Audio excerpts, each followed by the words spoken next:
February 10th, 2025. Memorial of St Scholastica, Virgin. A reading from the book of Genesis. In the beginning, when God created the heavens and the earth was a formless wasteland, and darkness covered the abyss, while a mighty wind swept over the waters. Then God said, "Let there be light," and there was light. God saw how good the light was. God then separated the light from the darkness. God called the light day, and the darkness he called night.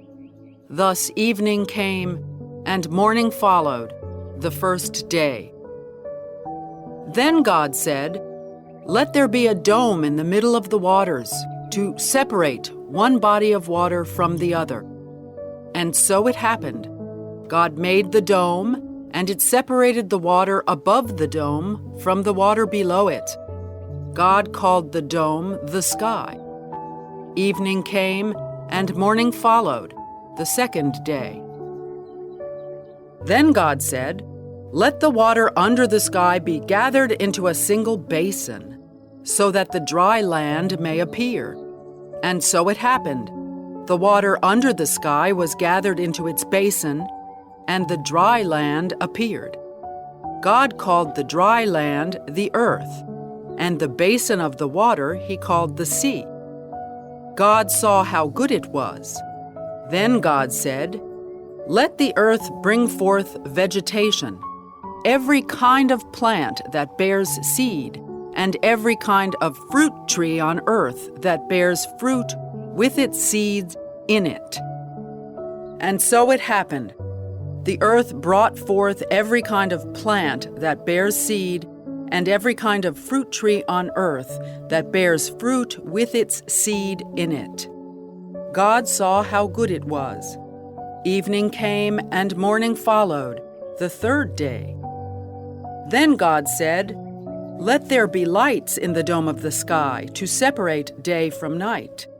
Let them mark the fixed times, the days and the years, and serve as luminaries in the dome of the sky, to shed light upon the earth." And so it happened. God made the two great lights, the greater one to govern the day, and the lesser one to govern the night, and he made the stars.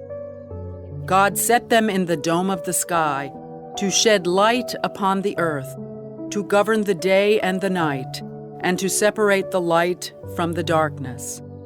God saw how good it was. Evening came, and morning followed, the fourth day. The word of the Lord.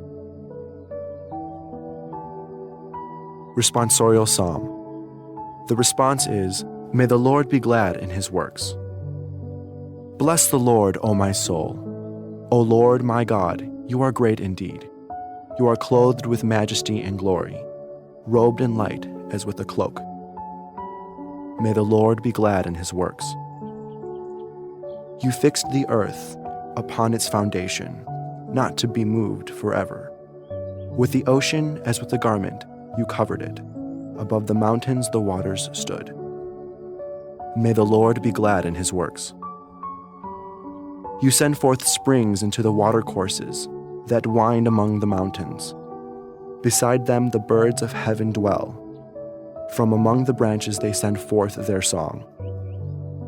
May the Lord be glad in his works. How manifold are your works, O Lord! In wisdom you have wrought them all. The earth is full of your creatures. Bless the Lord, O my soul. Alleluia. May the Lord be glad in his works. A reading from the Holy Gospel according to Mark. After making the crossing to the other side of the sea, Jesus and his disciples came to land at Gennesaret and tied up there. As they were leaving the boat, people immediately recognized him. They scurried about the surrounding country and began to bring in the sick on mats to wherever they heard he was. Whatever villages or towns or countryside he entered, they laid the sick in the marketplaces and begged him that they might touch only the tassel on his cloak, and as many as touched it were healed. The Gospel of the Lord.